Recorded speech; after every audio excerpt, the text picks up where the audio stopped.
being 4:45, I will call the Selectmen meeting to order, and I make a motion that we go into non-public under 91A:3(2)C, as well as RSA 91, Session 1, and then Session 2 will be RSA 91A:3(2)B. Second. Roll call vote. Did you say yes? Barry, yes. Goodson, yes. Prentice, yes. And what time are we at? 5:45. Okay. Yeah. All right. I'm going to make a motion that we come out of non-public at 6:07. Second one. Roll call vote. Did you say yes? Barry, yes. Goodson, yes. Prentice, yes. Roberts, yes. 5 yeses, 0 no's. Yay. All right. So, any changes or additions made to the agenda? Yes. We are adding to the signature file the minutes from the 11/29 work session on Tuesday. We're adding the tax collector's warrant for signature and the tax rate acceptance document for signature. And we're also adding to new business discussion about the police cruiser. And that's all listed further down in here, or do I need to? Need to pencil it Okay. Yeah. You're going to have to remind It's me. penciled in here. I can. Yeah, I'll track Okay. it. All right. Tax rate, what did you say, the tax rate, what signature? What's it called? Yeah. I didn't The tax collector's warrant. is No, the on- tax rate signature? The tax rate acceptance. Acceptance. Alright, I got it. Okay, thanks. Okay, now I'm supposed to like write everybody who's here. That's right. Pass around a piece of paper. That Yeah. is a good idea. It is a great idea. Madam Chair, Vice Chair, you should announce that Selectman Roberts Emery, is yeah, on there. Selectman Roberts is joining us via Zoom. I've got a sign-up sheet going around. Oh, thank you. Okay, so now we're gonna jump in. Back too, by the way. There you go. We're gonna jump into new business and talk about the speed limit on Route 25 discussion. And Representative McConkey is joining us. Thank you. Thank you. And so we're gonna open up the discussion. We also have Bill Lambert, the traffic engineer Oh. from New Hampshire DOT. Oh, thank you, sorry, I didn't, yeah. I So I'm didn't- not sure who wants to start. I thought it would be good, since some of the people were not here who were at the meeting in South Tamworth, it might be good to have a brief discussion of how the speed limit gets set and that 85 percentile thing. I thought that was very, very useful for me to hear that. And that DOT doesn't just pull numbers out of space, they have some data behind it. And the role of the traffic engineer in setting the speed limits would be very helpful. Also- I could do that, I could spend hours on that, or you could spend a few minutes. 5 minutes would be good. And we got a recent letter from Mr. Lambert, I think we received it a couple days ago, and we're sending it around.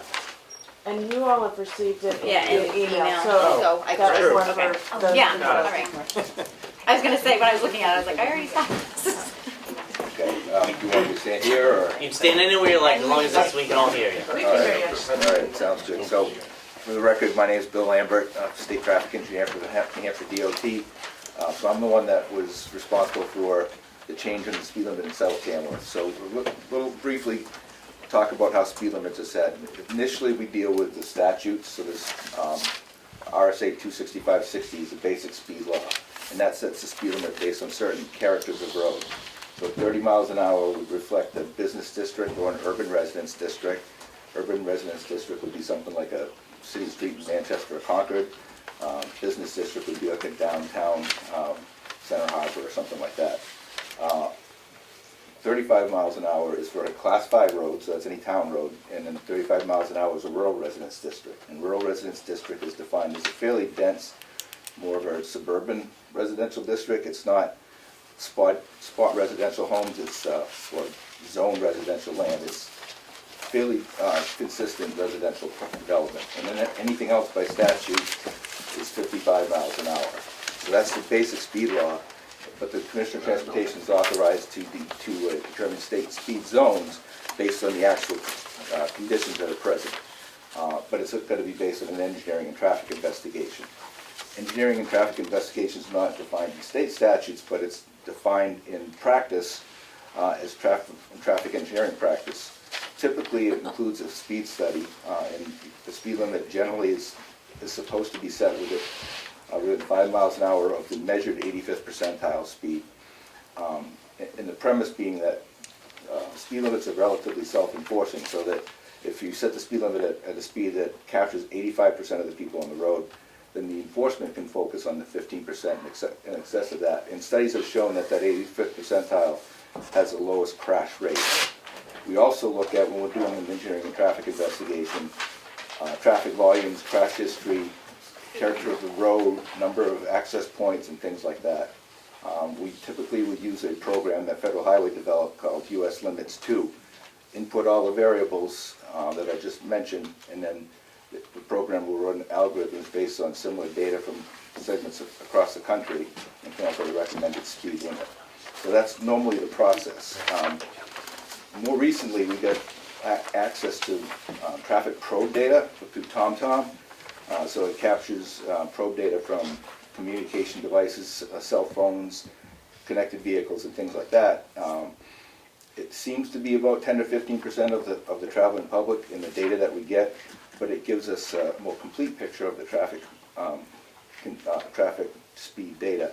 We bought it for traffic awareness for our transportation management centers so that we could identify any unexpected speed reductions and try to figure out why. But as a side benefit, we get historic speed data. So I use that speed data to evaluate a few speed limits just as I was getting used to the program and trying to see how accurate it was. South Tamworth was one location and Hill Village was another location, two 35-mile-an-hour zones that were on highways that are otherwise posted 55. And the speed data showed that the 85th percentile was in the low 50s through South Tamworth Village. And it's not like what we used to do with speed data. It was with a set of tubes in one point. It tells me what the speed data is for the whole length. So then we sent the letter to the select board in August, and it was the speed limit change was made after Columbus Day. And what we found in the last meeting was that the public wasn't made aware of that recommendation from the department, and that's solicited where we are now. So if there's any questions, I'd be happy to answer them, but that's like the very brief version of speed limit. So you specifically looked at the data for the two spots in the state because they were the only two 35s within a 55? I wouldn't say that. There were two that, because I'm responsible for speed limits throughout the state, there were two locations that always struck me as being different. I mean, I'm a speed limit driver, and there were two locations that I had trouble following the speed limit because it just didn't seem to be appropriate for the conditions. So there were two that were pretty easy targets for me to evaluate the probe data. I've done, since that time, probably 20 other locations, so it's not the only two locations. We're spending a lot of time in the Sunapee, New London, Walmart area. Similar discussions. People think everybody's going too fast, and people are going faster than they have in the past. But this TomTom data allows us to get it pretty immediately. I can create a report in minutes and have the data within 5 minutes. Where before I would have to schedule a crew to put tubes down. They'd had to collect the data a week later, come back and process it, and we could probably do half a dozen of those or a dozen a year. Now I can do probably a dozen in a day if I wanted to. So it just gives us a lot easier access to the data. So the traffic data was for 1 month, for August, and I'm trying to understand, it says sample size 25,000 and change, so that's 27,000, that's the number of vehicles that drove through during that month, or what is that number? That's the number of vehicles that the TomTom data collected. Right. I'd have to compare that with, we also collect data on most state roads, but again, unless it's a permanent count, we would, on a 3-year rotation, we would set tubes on the road and find out how many vehicles are on that road to find out what the kind of percentage was. So I could find out, compare that number that TomTom captured in a month versus what we would estimate based on the average daily traffic passed through the road in a month to get what the percentage was. I was just interested to see that because it shows me it's a lot of data. I mean, it's 27,000 cars, so it's not a small amount of data. That's 1 month worth of data. It's just what percentage of the total, we're not sure, but it's a minority of the total. Yeah, it's a minority of the total, and like you said, if I went and put tubes down for 3 days, that's all I get for data. Yeah. And I don't know necessarily how representative that data is for the month, the year, or more. But with the TomTom data, I could have expanded that to the whole year or to different months and gotten, there's a lot more data. It's more representative sample than what we would have gotten with the tubes. Yep, yeah. I don't know if Representative McConkey, if you have any things you want to say or questions you want to... Thank you. And it was, so a couple weeks back, 2-3 weeks back, we had a town hall talking about it. There were a lot of residents in South Tamworth that weren't particularly happy to find out that their speed limit had changed and that they didn't have time to participate in the process. Bill graciously came up and he'd offered to come up days and days before that. So the department has been right up front. The chief was with us, and it was, you know, it was a great session, probably 30+ people there talking about it.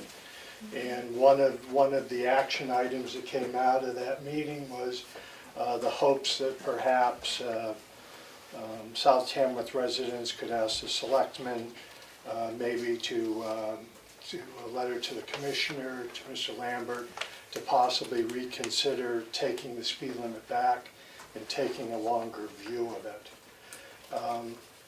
I have a great relationship with the department, but I'm going to say Tom on an average tells me I can travel up my road in front of my house at 50 miles an hour, because that's where people travel. So your planning commission, you pay money for traffic studies and so forth.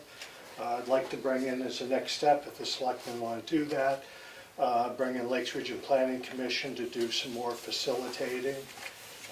I also want you to know that there's an LSR piece of legislation that's going to go through the House and the Senate this year. It was put out by Representative Ebel. I'm a co-sponsor, and also Carol Crawford's a co-sponsor, and I should have brought this up before, that would allow the state and the department to adjust for seasonal speed limits in certain places. There was a bill that passed for the cities before, and we think it's, I don't know that it's the right solution here, but so many places in Madison and others where there's swimming areas along the road, it makes some sense. I just came from a listening session in Moulton Borough, and there was a wonderful survey that they put together that asked the residents, what is it, they show this intersection, what is it your issue with that? And I think we could pull that together with the planning commission. But I think, it's a decision of your board, and Richard was kind enough to be there the other night when we had this group, that, perhaps you'd consider asking them to rethink that, or, take it to and maybe the higher speed limit in the end is the right idea. But for the walkability of South Tamworth Village, I think we need to think of some projects with safety money through the Planning Commission, the 10-year, whether it be sidewalks or maybe a gateway project.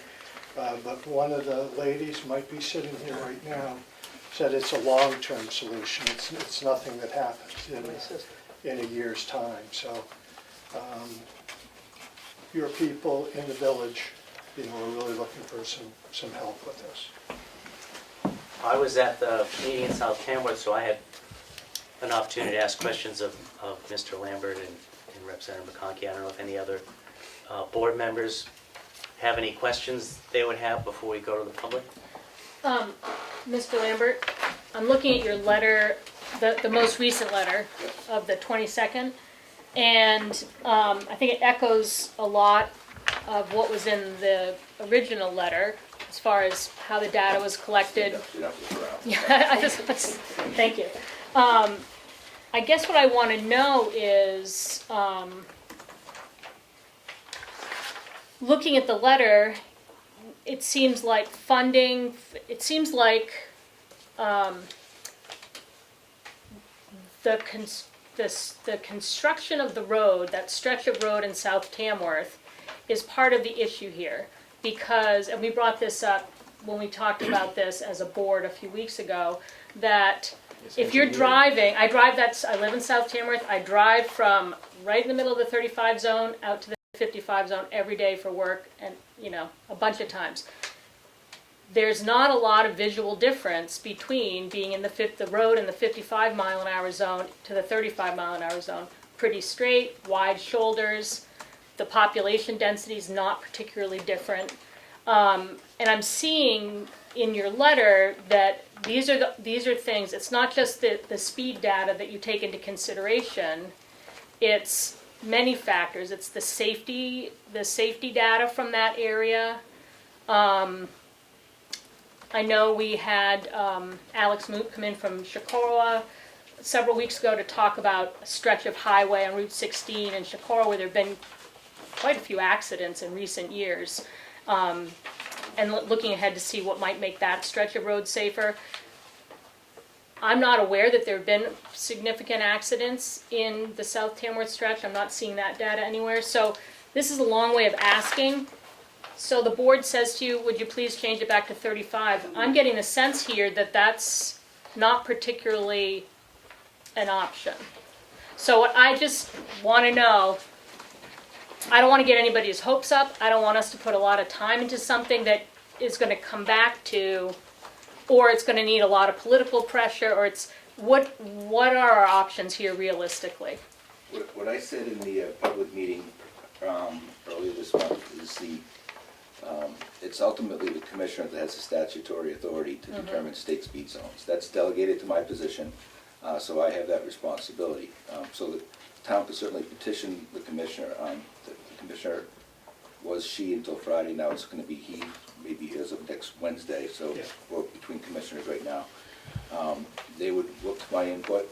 My input based on the speed data would be to keep it the way that it is right now, but they don't have to follow my input. They take into a lot of, I take in all the data, the geometric data, they take into the kind of social and political realities as well. So I can't speak to the commissioner right now.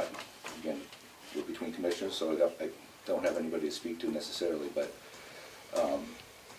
I think the 45, based on the way the road was built to bypass the older alignment, and it's pretty uniform through there. It doesn't change as you go through South Tamworth. So I noticed that there was, one of the things I put in the letter is that the state doesn't maintain the feedback signs that your speed is, but the town could, and I noticed there's one out there today. And as I was coming into South Tamworth, I don't know if there was maybe somebody in this room that was trying to meter traffic coming in, but there was a platoon of traffic coming from Moultonborough of about 8 to 10 cars that were doing about 45. And when they got to South Tamworth, the number on the sign it was 42 to 43 the whole time, which kind of surprised me, but I think that shows that sign may be effective.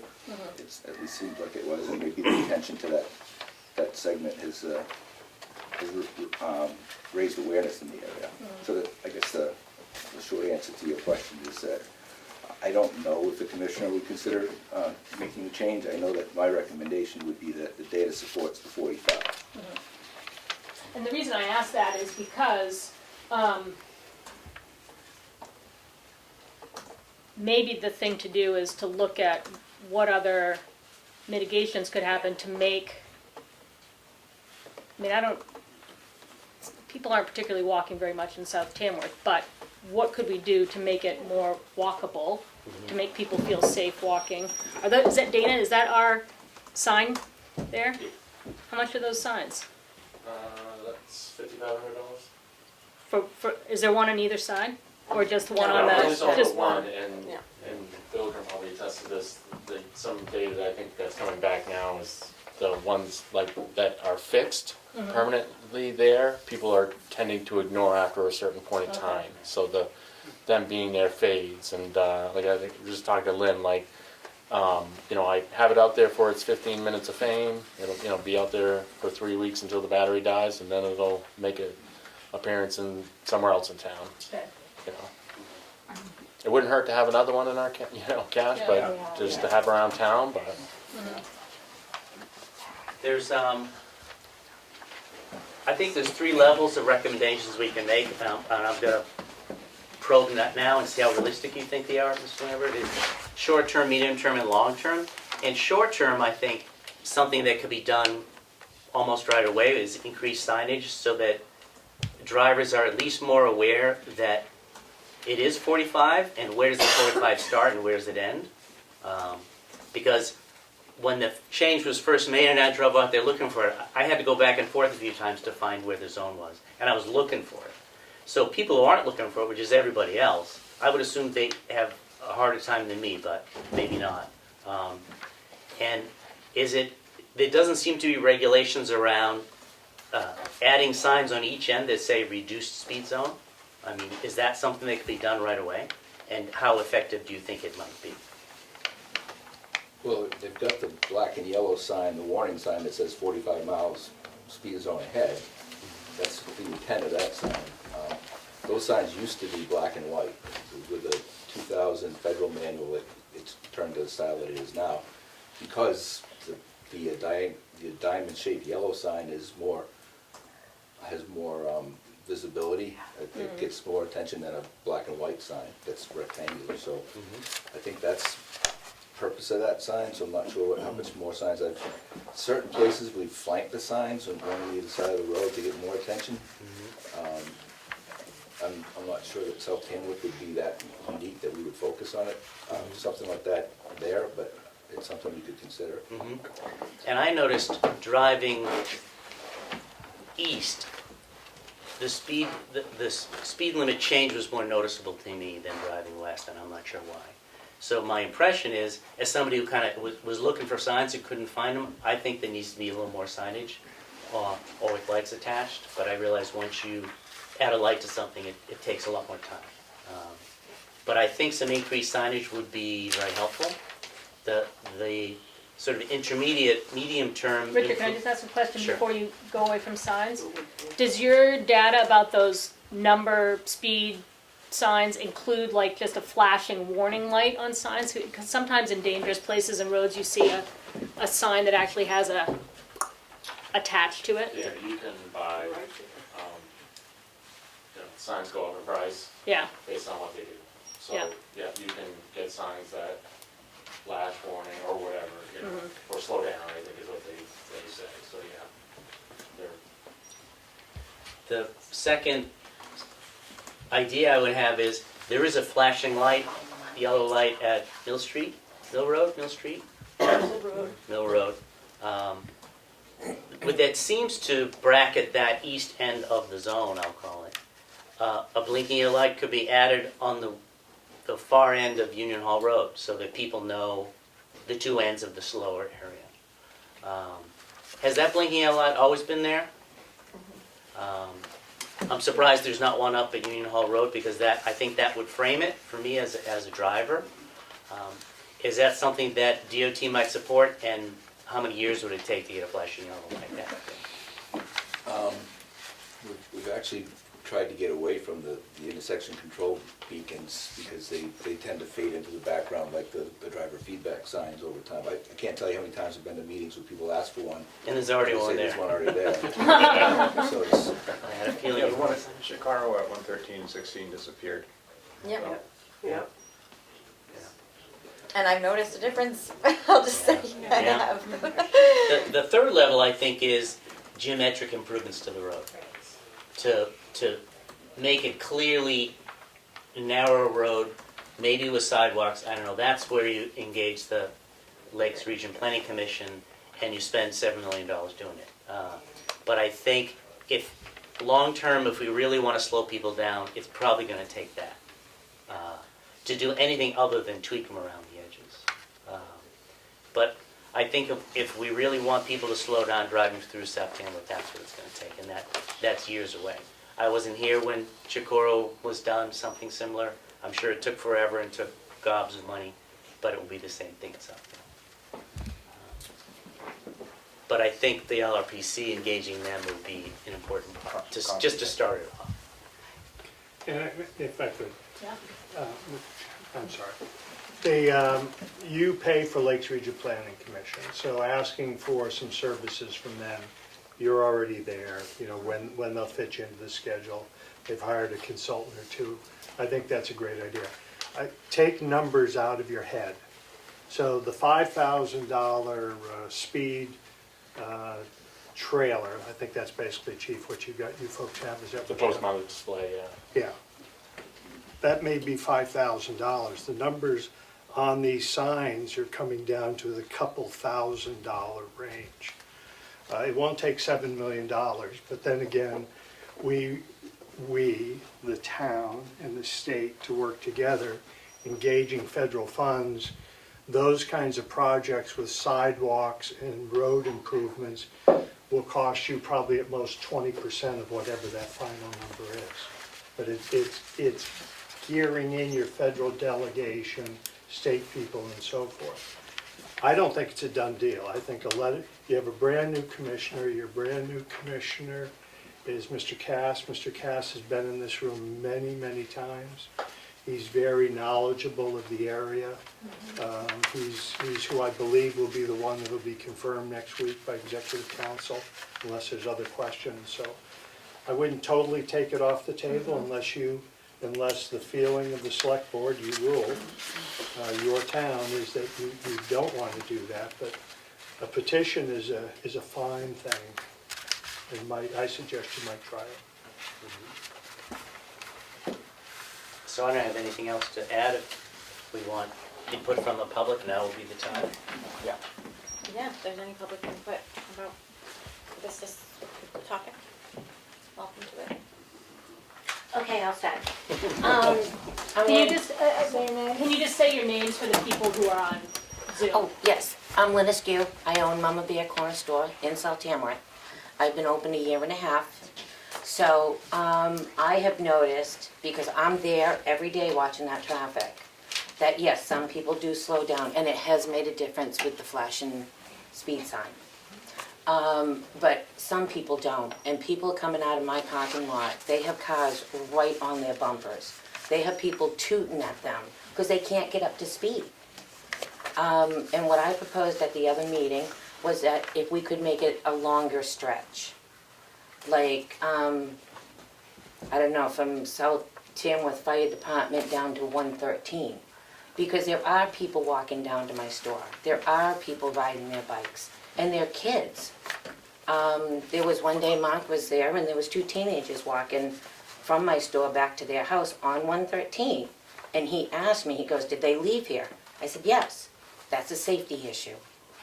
So are you, just so I fully understand, are you saying that you just want a longer stretch of 45, or you're wanting a reduction in a longer stretch? I would like a longer stretch, but also have it go from 55, 45 to 35. And at the last meeting, people up on Mountain Road, Mason Hill, they would like to walk to the post office. They're afraid to cross the road because it's a lot of blind sides, or they come up so quickly.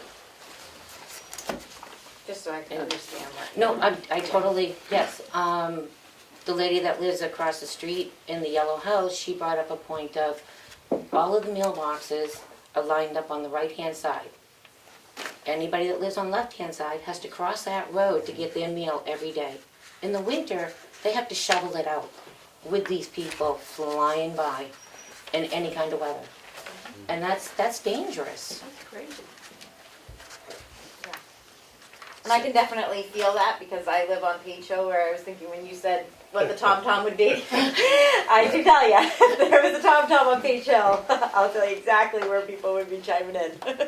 And there's lots of mailboxes that are across the road, and Maureen and Jim who are on, like, their mailbox is in such a dangerous place. Every time I see them about to cross the street, I want to just put on my flashers and be like, I'll keep it safe for you. You know, I mean, I do think that we live in an area where there's challenging situations that we are in, and we have to some extent, we have to know what they are, and we have to be able to work around it to some extent. Find that happy medium where it's safe for everyone to, yeah. So, and I have a lot of delivery trucks that have a hard time even getting the traffic to stop. Or they go around them as they're trying to back up into the store. So, I mean, for me, it's the safety of the people that are coming in and out of my business. Is there anyone else in the public that wants to speak on it? Yeah, Katie? Kate Thompson, Tamworth. Yeah, I think Lynn's idea, which got a lot of support at the meeting a few weeks ago, well, 55, 45, 35, a number of people felt that would make sense. I mentioned rumble strips last time. You wouldn't want, as a slowing device, you wouldn't want them going crosswise, but maybe you could have them on the double yellow line to remind people they're only not supposed to cross, not supposed to pass unless there's a dotted line. Ron Remick last time mentioned how there are 5 roads that come into Route 25 in that stretch, and I think many of us have sat for a long time trying to get in and out, and that's okay, but in summer especially, the speeds are high. People, what I hear, partly at the last meeting and just talking with people, we definitely have noticed an increase in speed since it went up from 35 to 45. We already, many of us felt it was, we knew and observed that people were going way over 35, and now they're going a lot over 45. Not everybody, not all the time, but enough so it doesn't feel very safe. I actually remember, just barely remember, 1951, I think, when the road was changed over.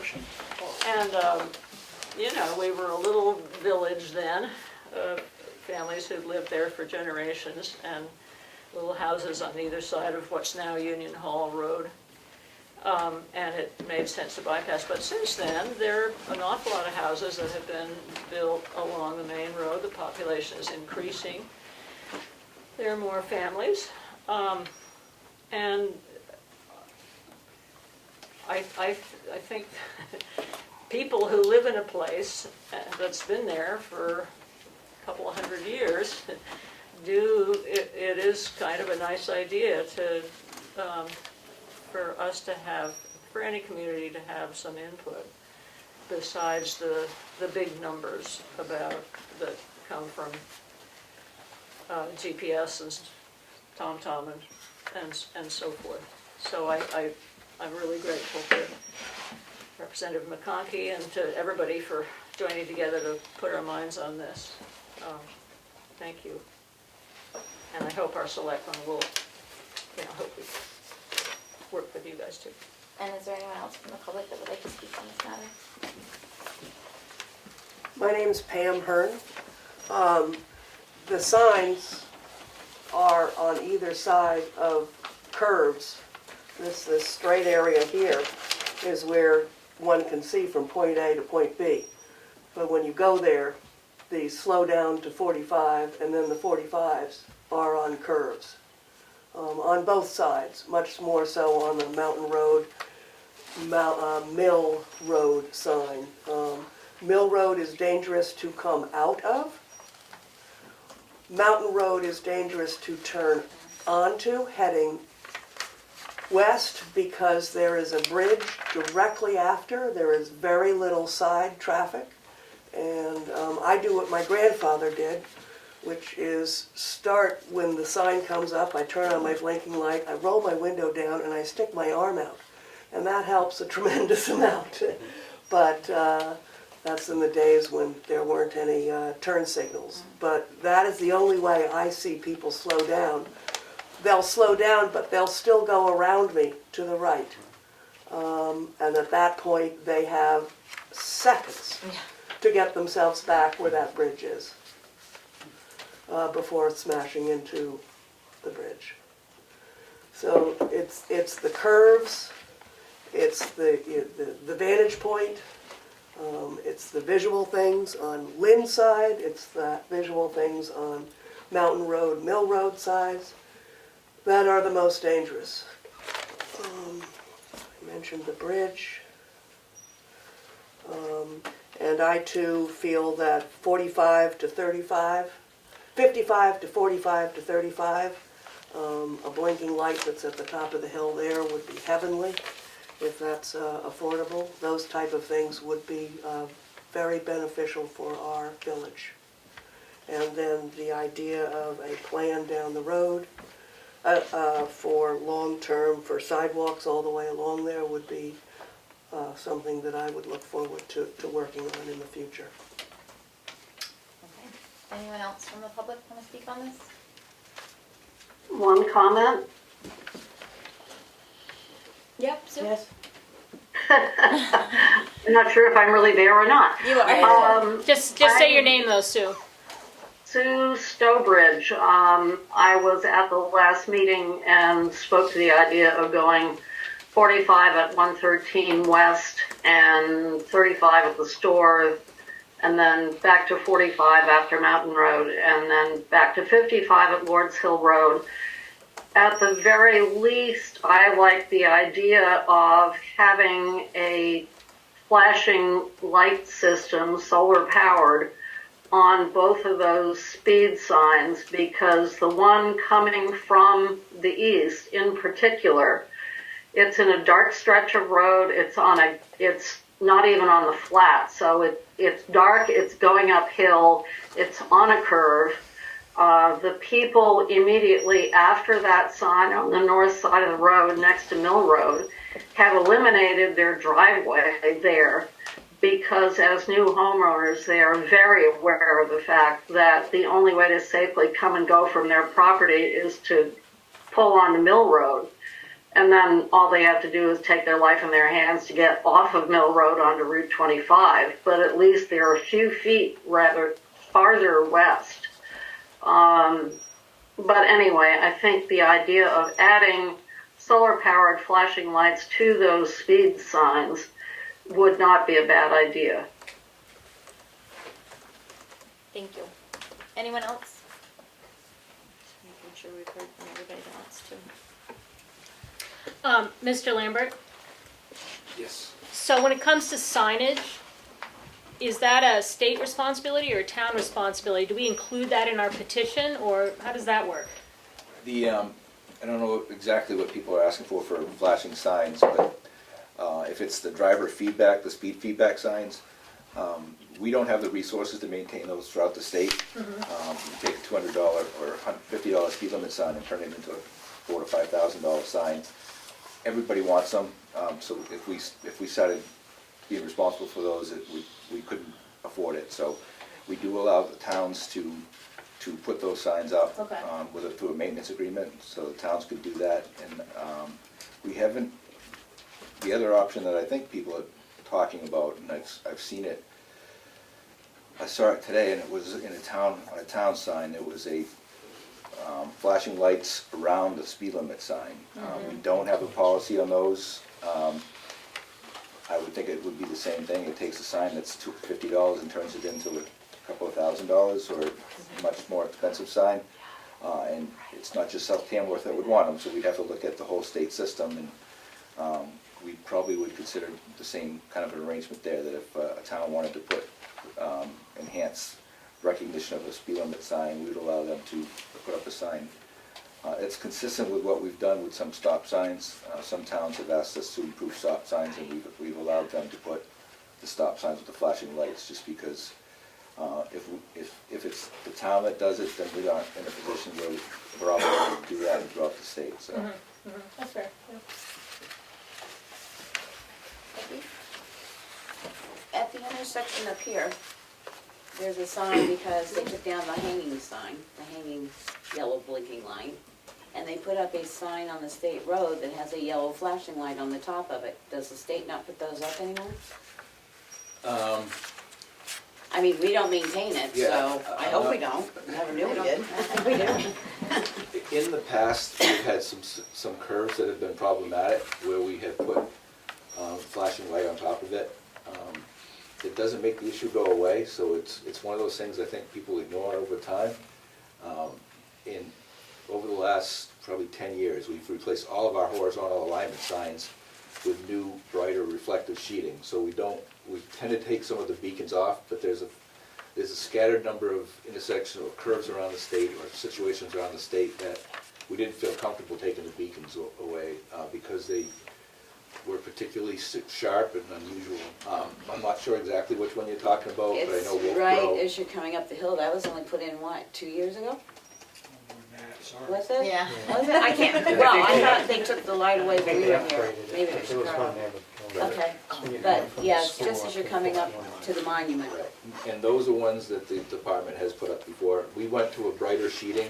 The sheeting manufacturers have got the prismatic sheeting so that using just as numbers, we talked millicandelas, but the retroreflective values would have gone from like 100 to 1,000, so that they by themselves are a lot brighter when they get the headlights. And if it's fluorescent sheeting, it's not just the headlights that make it brighter, but the fluorescent sheeting shows up better in the daytime as well. So we replaced a lot of the beacons we had with the better sheeting, but we haven't done that with all of them because there's some that are just that unique. New Hampshire and all of New England wasn't built for cars. It was built for horse and buggy, and there's still a lot of really odd geometric conditions out there. Yeah. So, as long as nobody else wants to speak from the public, I don't want to shut anybody out, but, We've got a lot on the agenda. yeah. Yeah. I'm gonna make a motion that we get into discussion with LRPC about this problem on Route 25 and see what their recommendations are for a solution. And you're on that, you're the rep for that, right? Perfect.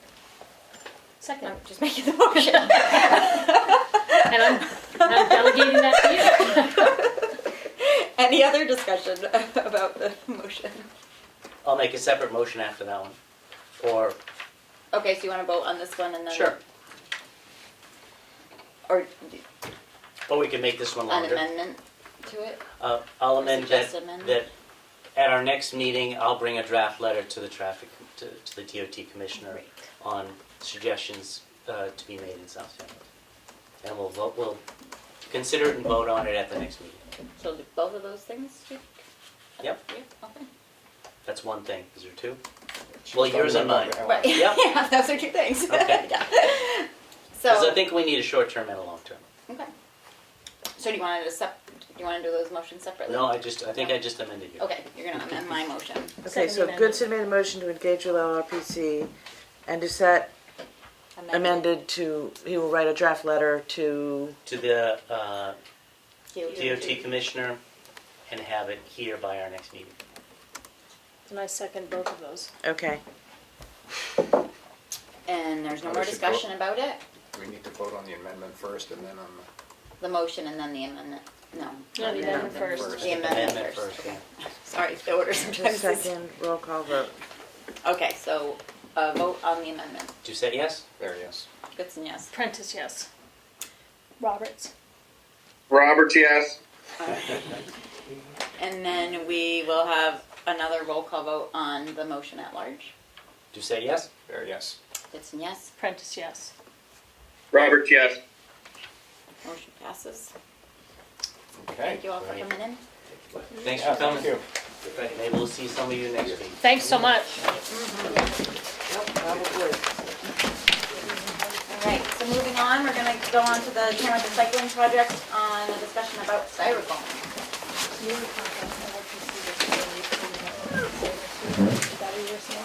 No, I'm gonna have the draft letter by next week. So LRPC doesn't have to be reached by next week. No, Okay. that wasn't said that it was gonna be by next week. I'm Ellen Farnham, and I'm here with Maud Anderson. We represent the Tamworth Recycling Project today. And we would like to ask permission to do a styrofoam collection. For a little background, the town of Guilford has recently become a regional hub for recycling styrofoam. It doesn't take everything, but it takes a wide variety of material. And what we would like to suggest is that we hold a collection site in January at the transfer station with Glenn's permission and help. Richard, can you just ask them to quiet a little bit, please? Sorry. And, no, that's all right. And then our Tamworth Recycling Project volunteers would drive the styrofoam to the facility where it could be disposed of. So we're hoping you would approve that idea. And we're not sure how much to expect, but if we think if it's successful, we'd like to do it 3 or 4 times a year. I missed because the. Sure. Did sure. you say it's a 1-day drop off? We're or thinking- for the month? No, we were thinking 2 days we would be able to have volunteers. Okay. We're looking at the Saturday and Sunday, January 14th and 15th. And then on Wednesday, the 18th, our volunteers would meet at the transfer station and pick up the material, if we were able to leave it there.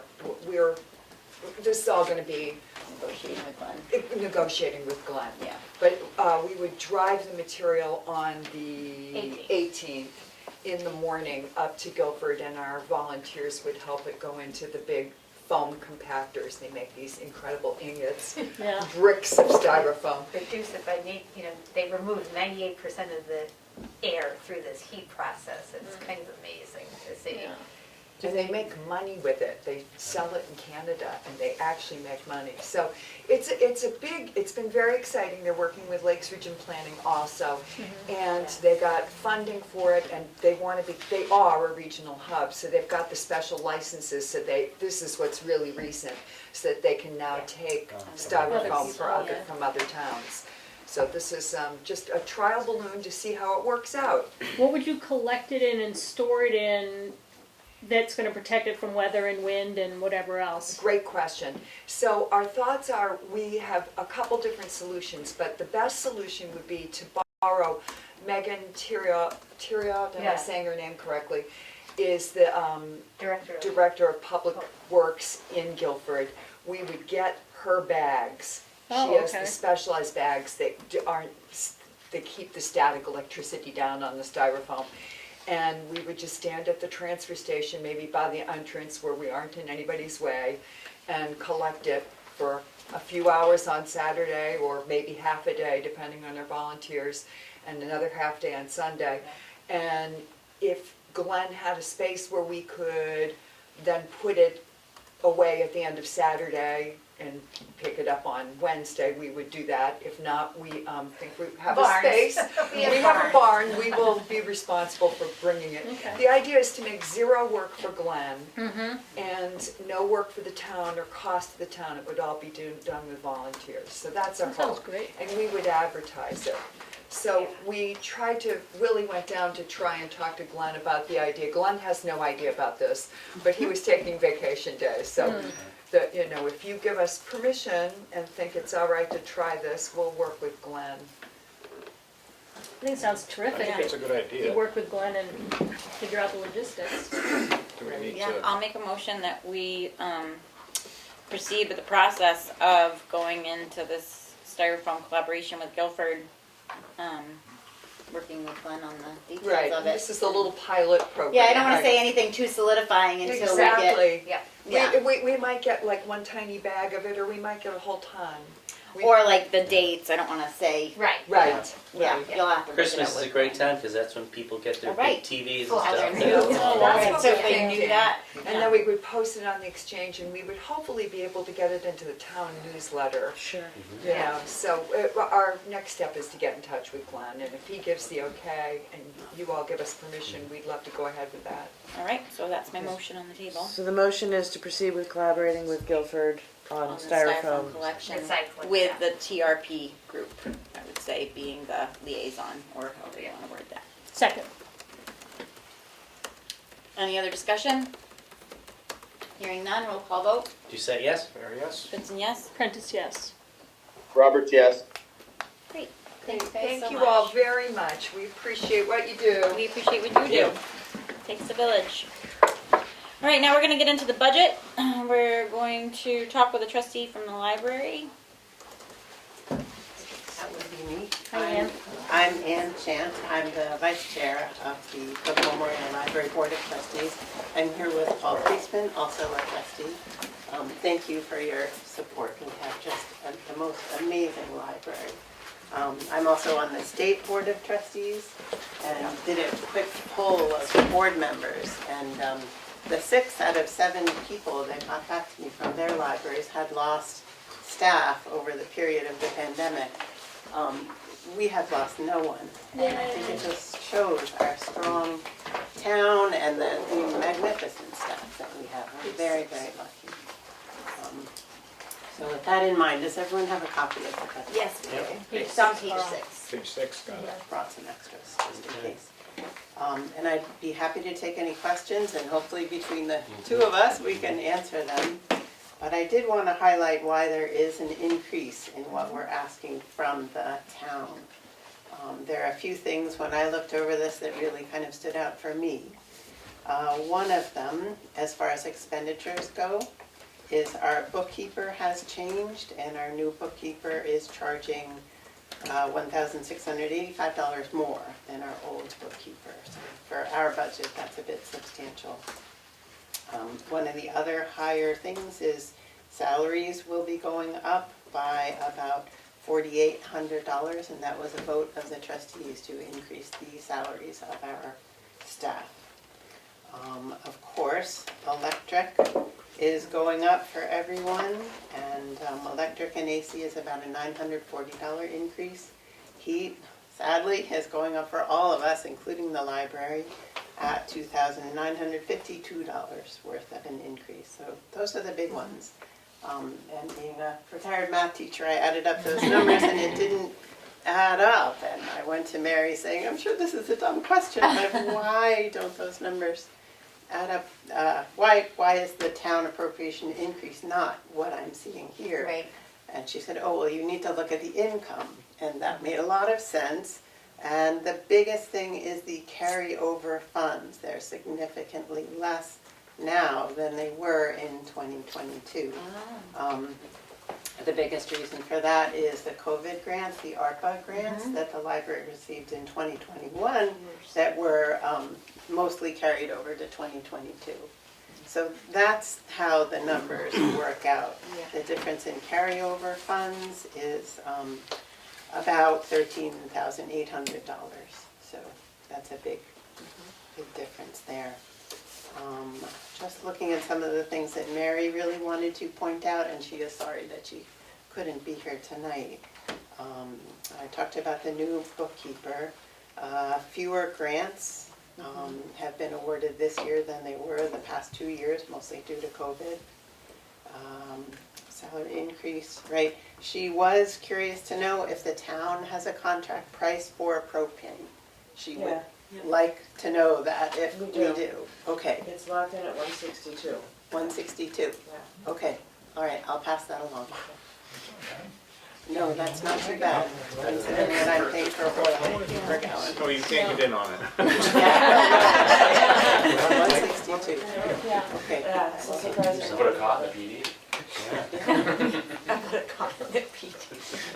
Well, I'll be sleeping on it. We hope we have your support. The select board has always been very supportive of the library. Oh, the library's fabulous. Yeah, definitely. It Thank is you for all that you do. Are there any questions we can try to answer? I think you did a great explanation of it. Oh, thank you. Are there any other questions? Nope. I think this is just a random question, and it's a formatting question. The other departments, and I know the library's not a department, but we see all the breakdown in the budget, and we just got your like bottom We got one line. Two lines. So we didn't get like, oh, the salary line and the. The library is a separate entity. So they don't give us all the info? And so we just get the full line. It's just the way it's always been. Because the trustees are done. Mary said that was sent to you. If it was, I think it got. I didn't see. That would help. I mean, it's you went through them, I think, Ann. I was just wondering. Yeah, but you should have this. That's weird. We probably do, and maybe I missed it. This is the hot But off the in our press one. budget, just as an FYI, we just put in one line two because line it's item. managed by a separate group of trustees. Right, the trustees, I guess. Right. Becky, I mean, you must. Well, Do you have any thoughts on that? To know where things are coming. Yeah. More of a That'd be great. breakdown, just as Yeah. how On we're why used the to seeing library is it. a one-line budget item. Because they always Thank you. produce their multi-page budget, and usually we get version 11 before we actually go to town meeting, so. So we just leave it as a We've one-line. always gotten that, and then in the budget, the RA just says you need to put that one line, because all that money gets fed over to them, and they do Deal their with it. independent. Yeah. Bottom line, we have the power. Yeah. No different than They have a, their trustees no different than manage a it. sewer and stuff, it's a Right. one-liner and. Yeah. Yeah, Right. so the Because it's all- sewer, we also get one line. Yeah. Yeah. Okay. We've All got right. that. Well, thank you for the Didn't breakdown. Mary Okay. say she sent this That was over? my record, Yeah, yes. I'm sure. I'm sure, it's my mistake, I'm sure. Oh, no. Great. Thank you so much. Oh, you're welcome.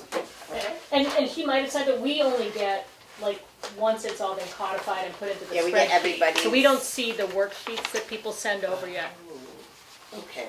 We're not. We're just getting the budget drafts, so. We did last year, Yeah. that's all I know, and the year before. Yeah. No, yes, Yeah. I've fallen Yeah. on my sword, yeah. Great. Yeah. Thank you. Thank very you. much. Thank you. All right, and now we're gonna move right along to the budget discussion. Well, What does I that don't mean? know, you know, I mean, I think the discussion is scheduling a work session Yeah, I to work think on the that's what it budget. is. Okay. As those who are paying attention to the world of our budgeting, we set the tax rate. That was Tuesday night. It was, luckily Ed was here, so it was able to be shared with everyone who wanted to see it.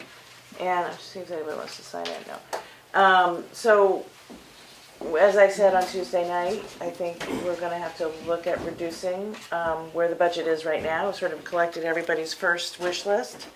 And now that we understand what the tax rate is, what the implications of that are, I've put together a worksheet that sort of shows different levels of cutting the budget and what that would mean to the tax rate going forward. So, I think it's a work session. I don't know that, because it's a bigger discussion than we probably would have. So you're thinking in the following week? Well, I think we need, you guys, We have to yes, decide. whenever you wanna have it. We had it When Tuesday Emery's night back. this last week. When does Emery get back? Henry, when do you get back? I'll be back on Sunday. So. Sunday. Probably didn't want everybody to know that. Sorry, Henry. Do you wanna do a Tuesday night work session? 5 o'clock, Tuesday like, is the 6th. Yep. yep, I can't do it too early because I have a doctor's appointment at 4 in Conway, so I okay. don't know.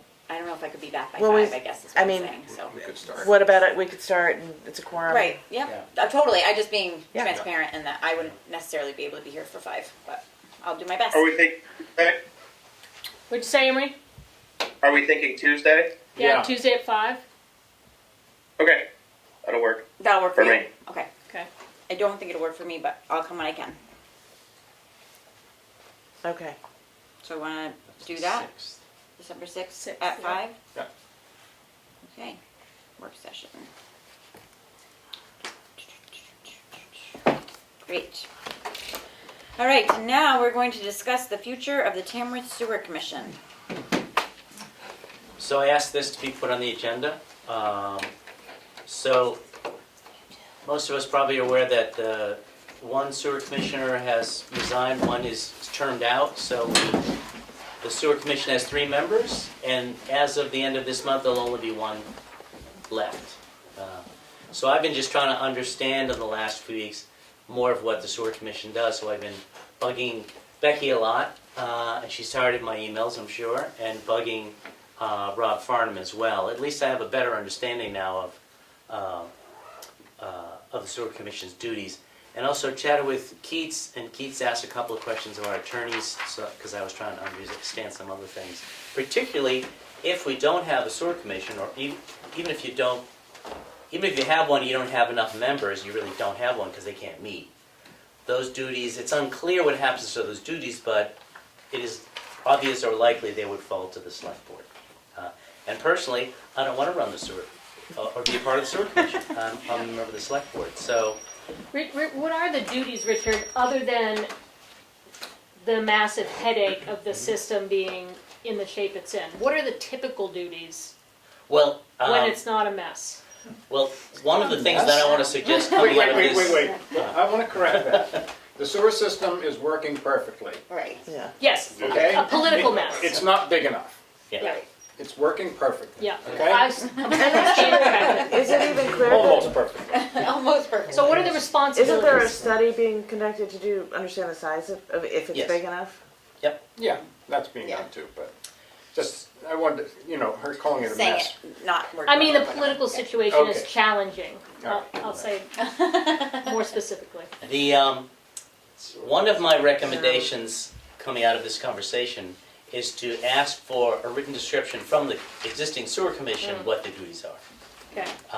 Because I think it needs to be written down so that we don't have to just be lucky that Becky's here can tell us. Yeah. I want it on paper so we all know, so we know what our job is. The job that I don't want to do, and that none of us should have to do. Because I think we should spread the work around. In a small town, there's a lot of work needs to be done. We don't want it all bumping it onto the select board, because then there'll be less people that want to do this job too, let's face it. Or just less time that we have to do all the other things that we have Yeah. to do. I mean, I already And- have double booked meetings that Yeah. I can't go to a meeting because I have another meeting and. And it was clear when town meeting voted to take on the responsibility of the village septic system that there was great fear among many people in town that, well, this isn't our problem, it's their problem. Well, now it's the town's problem. And this could be just the beginning of it just becoming the town's problem. I think, I would like to think that more of the users would want to sit on the sewer commission. But there's also the other people in town who want to keep an eye on it to make sure it's run right and doesn't become a liability for the town. That those kinds of people might want to step up as well, but right now nobody has. And there's still, a couple weeks left till the end of the month. In an effort to try to entice a few more people, I did edit the announcement, and Becky posted it immediately on the website so that the job maybe sounds a little more interesting than it did. Maybe I'm just dreaming here, but what I would suggest is we ask the sewer commission to send us the mailing list, or everybody's on the system, or mailing labels if they have them, and we send out a letter to all of the users and urging some people to step up. And the second recommendation I would make is to ask the sewer commissioners before the end of this month to write down what are all the duties. I had a third idea that I don't know we need, but that was if we have to take it over, we put out an annual contract and hire somebody to keep an eye on the system, to monitor it and maintain it. Because every time that something goes wrong, Rob or somebody is running out there to make the pumps work or unclog the whatever, and somebody needs to be keeping an eye on that. And it's either going to be Keats, because she's here, or you, because you're down the street, Or the maintenance or man, me, or somebody. And well, then the town is running the septic system, and we shouldn't be. It should be the sewer commissioners running it. But it's my understanding, I learned this today, that there is already a company that does some of that maintenance. So and I didn't know that, so that was good for me to learn. What does the company do? I came tonight because you were discussing the sewer commissioners, Yeah. and I talked to Robbie and stuff, and no sewer commissioner was really coming, so I came. Thank you. To explain a few things. Last week you were asking if one of the other secretaries could take the minutes, since they're also looking for a secretary. Secretary is probably the wrong word. It's more of an administrative assistant, because I brought the job duties that Carl couldn't find of everything that the secretary does, of which today I That's just spent. the secretary. That's the secretary. Yeah. Which is more an administrative assistant, because like today, I spent 3 hours on the phone because we do have an issue going on right now that we're trying to figure out. The commissioners basically do as you do. They come to their meetings, they look at the budgets, they look at the bills, they sign manifests, they go home. They do. Yeah. We do have a company, Sebastian Septic, that services, so we have a contract with them. So they come in and service twice a year, and we'll come up for any emergency call that they get. What's the name of the company? I'm sorry. Sebastian Septic. Sebastian. And they're responsive enough? Oh, yes, we called them one night and they were here within 2 hours and spent 6 hours trying to hunt down where somebody's lines were connected to the system. Does the commission or the secretary, not secretary, do the billing? No, Who we handle- have, we who have a handles- private bookkeeper Okay, that sends out, but the administrative assistant calculates the rates and everything, collects the checks, deposits, makes sure the checks get deposited, and just sends the information Oh, on to okay. the bookkeeper.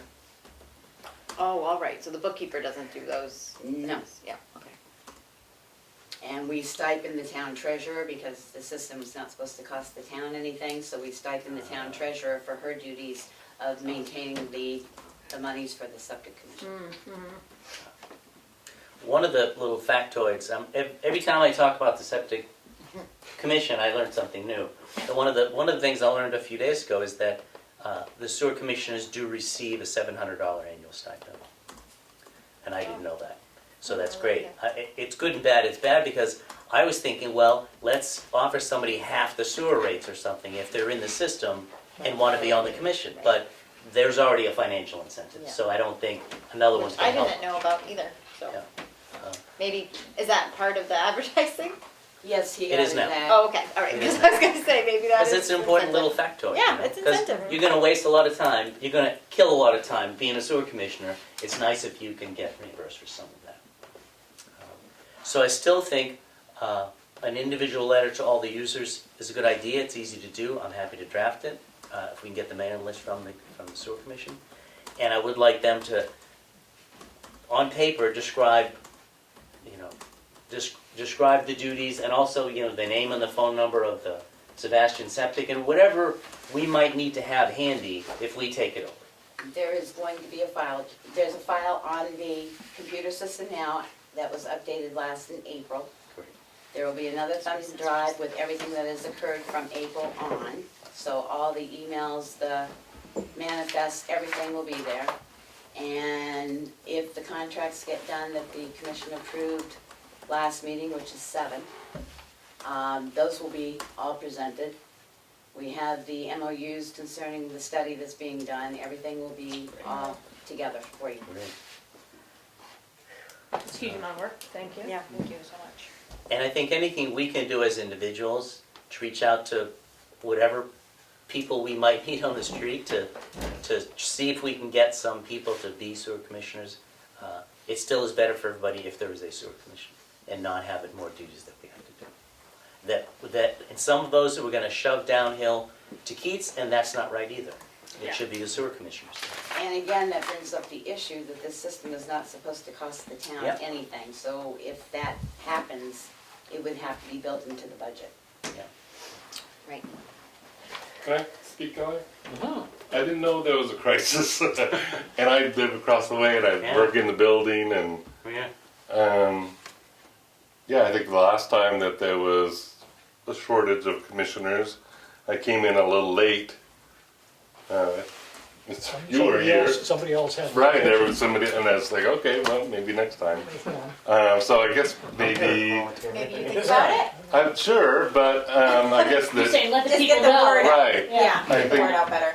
maybe the town website doesn't get a lot of traffic. Well, I that's never go there. yeah, that's But like true. you're a We- user, so if we did that user letter, Sure. right, then. Oh, there are lots of ways to communicate And we to did put it folks up in on, the system or outside of the system. well, we put it up on the exchange as well. Yeah. And I was not going to very many people visit the exchange either. Do you want the email address, do you want the addresses by tomorrow? Sure, that'd be great. Okay. I don't suppose you can put them on labels. I probably could. That would be I great. got labels at home. I may have to take a thing of labels. I think I just saw labels. I'll give you some of mine. My printer won't work, so I'll be happy to give you some labels. That would be great. So I think every now and then we get these little glitches, and we just need to just let enough people know. And it's hard to know how to let people know anything because there's various ways, but most people are just busy and they're not, they don't do that. How many people? I'll bet very few people read the town website. I read it all the time. Well, I do because, since I became a selectman. Yeah. But before Probably that. about 20 people who really are paying attention. I don't even know. Yeah, and the exchange, I just assume everybody does, but I realize now not even close to everybody does. Just because I look at it all the time, looking for a good deal doesn't mean that the average person is going to do that. I just don't have a sense of the numbers. Yeah, just to and let you Emily's know was that there are over 1,800 people signed up to receive email notification. On the on our exchange, yeah. on Oh, on our the website. Well, that's pretty good. So if it's an important thing, like the office being closed or something, I will hit the email notification and it will send out email. Well, you've signed up for it now, so you said you were getting them, so. Could we use that and send that sewer commission notice that was I can. posted? That would be great. That would be terrific. Because anybody that's interested can go to the webpage and where it says notify me, you will see about 400 things that you can be notified. And all you have to check off is what you want and you will get an email notification. Because I know I get those. Okay. Well, I just think too that Paul brings up an interesting point, which is, you know, I was flippant before, but the problem isn't that the system isn't working, it's that it's that the metrics that the state uses to judge capacity are saying that it's at capacity. And so there's no room for expansion for anything in the village, and it's actually caused some businesses to reduce capacity. Like what was the other store, now the other bakery, is it like half capacity because They of went the, from 30 seats to 14 because they got a food license, yes. so, and they can't produce the food because the system is at capacity. So the issue is the modality of how the system is judged to be Yeah, but I think the capacity. I think we've come to the conclusion that the state's not gonna change. No, I know they're not. I'm just saying to Paul though. Oh, no, I understand that question. That but that by saying, you know, you didn't know that like this was an issue, maybe the rest of the users aren't aware of what the issue is because everything's working in your homes, you know? So maybe part of that communication, like why is it important to have a really strong functioning commission right now? Because there are a lot of issues at hand. Yeah. And it really surprised me when I started talking to people that the first person I physically talked to, not an email, said, well, that'd be great if then Keats will just do it. That's what I heard on the street today. And I said, no, that's not what we want. It's never was supposed to be that way, and no, you people should be running it because it's your poop, is what I said. So, Well, it's only been a commission for 2 years? Since 2019. So 3. No, I actually started in 2019, since Uh-huh. 219, 220, 221, and 222.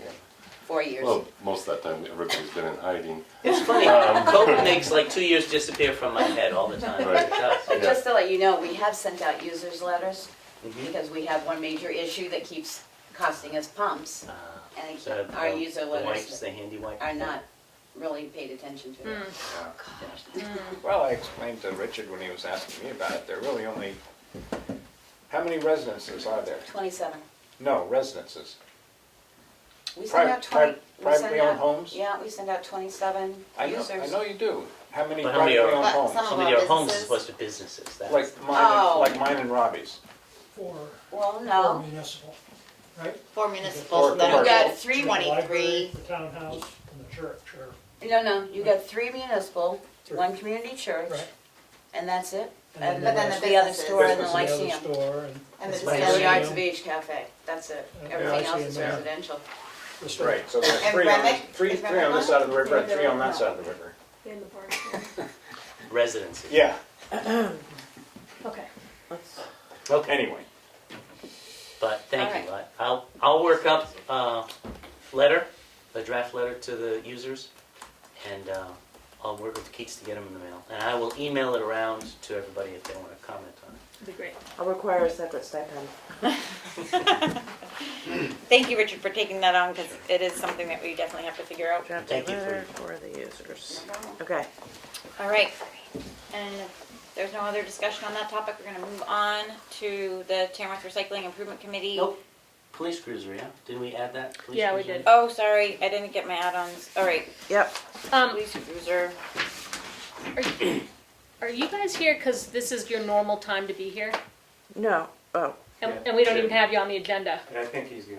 We weren't on the agenda last time either. I know. Well, I was thinking when you did your budget, that was the. No, but it's because the rotation. he's in, Yep. in their rotation. Well, then why don't they? Well, I think Rich had left and he is. Yeah. Yeah, I got another meeting. Our fire boards meeting's at 7:30. Yeah. I Do you was want, just- anything you want to say? I was just, what's that? Do you want to say just jump in on anything? I think we weren't. All planning he on- was really gonna do is, Yeah. you know, share the statistics and Yep. there's nothing special going down, you know, the projects, ongoing project things are, you know, the back door to the apparatus bay at Central Station is in place and it's not complete because the motor's not mounted, and we're gonna contract that out, but you can't get anybody to do anything, so, I'm sorry, Jim, what were you contracting out? we were originally going to contract out the overhead door installation in the back, in the rear of Central Station. But because everybody's contractors are busy, it's all been in-house, which are Richard, and so it's getting there. The tracks are out, the door's there, it's buttoned up for the winter. Its purpose is so that the new forestry vehicle, the grant vehicle one, can exit the station without having to move another vehicle out first. So it's not real important as long as we get some snow. Forest fire season starts in a few months, so we say we just got to get the motor mounted. And the other project is the 5-ton that we got free from the government, which we used a bunch this summer. You know, we continue to work on it. It's not done. The cab's red now, so it's getting closer. But that's another project, in-house sort of thing. But, you know, we got nothing. It's major going on. We got the budget. You know, we'll have a few warrant articles to do with grants. I'm hoping somebody will have some numbers for me tonight at Fire Ward's meeting, but I'll draft up I've got the warrant article drafted to start the capital reserve for the next fire truck. It's in the CIP's plan, but got that one drafted because I know the amount. But the other, we're going to try for the SCBA grant again. I don't know the amount yet. And, This will be the third year, right? maybe one other, yeah. Thanks, sorry you waited so long. Well, it's It was all fun though, wasn't it? It's all interesting, and I'm not going to drive home and back to Central Fire Station. So Right. this is better entertainment than you There can you get. go. Right, exactly. Thank I've you. always been free See you, anyway. Jim. Yeah, let's see. Yes, Becky. Thanks, Becky. All right, so now we'll talk about the police cruiser. Police cruiser. Good evening. I think I brought it up a couple times over the last few months. The interest in trying to get a cruiser purchase with this year's funding. Obviously, we have some surplus in our budget due to staffing issues. And if we're not able to purchase with this year's funding, you know, I would be looking to put a warrant article on next year. Meaning we'd have to appropriate the money and raise it on taxes, whereas right now we're in a surplus and that money's already been appropriated. To back up a little bit, we had this as a warrant article for the last two budgets, not this budget year, but the last two budgets previous. Previous boards had held off due to staffing, understandably due to staffing issues on the purchase. And now we're kind of in a better state, and we just want to move forward with getting the 2013, you know, which we're rendering out of service at this point as a police cruiser, and put another cruiser on the road. I shopped around for some pricing and was able to, so the state bids just got released, the state bid list, and actually came in luckily on that. The previous dealer we bought our Tahoe from happened to be on the bid list again this year, and they're $10,000 below the previous price I had got from Denuyer, which is the one where the fire department had got theirs from. And then I was just looking at, I don't know if you guys, mine doesn't have a little asterisk note on it. I don't know if you guys have this. So the other prices I listed there were just showing the comparison to some of the other vehicles out there that I pulled from the state list.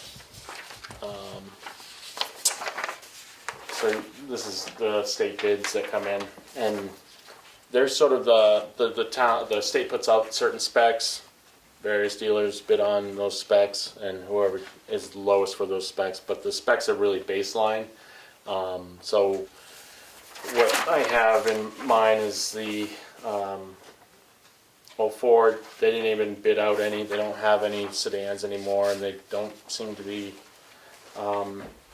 bidding on the Ford Explorer model, which is weird because that was their major police vehicle that they had. So they only have the Expedition, so the baseline price on that for the state bid is $49, so that's not really something of interest anyway. I did put in the Dodge Charger on there, and you notice that the baseline price on that is like 35 grand. The baseline price on the Chevy Tahoe is like 39,000 and change. So it's not a huge discrepancy between a sedan and a Tahoe, which seems kind of crazy. The increased price there that you show is the 42,642 is just when you add in certain things like a spot lamp and some other things, it just brings that baseline price up to what they quoted us. So what you see there is the price from McMulkin, which is what I have interest in. I quoted out the price. I got a quote from New England Vehicle Outfitters in Newington, who has done the last 2 cruises and has done a great job.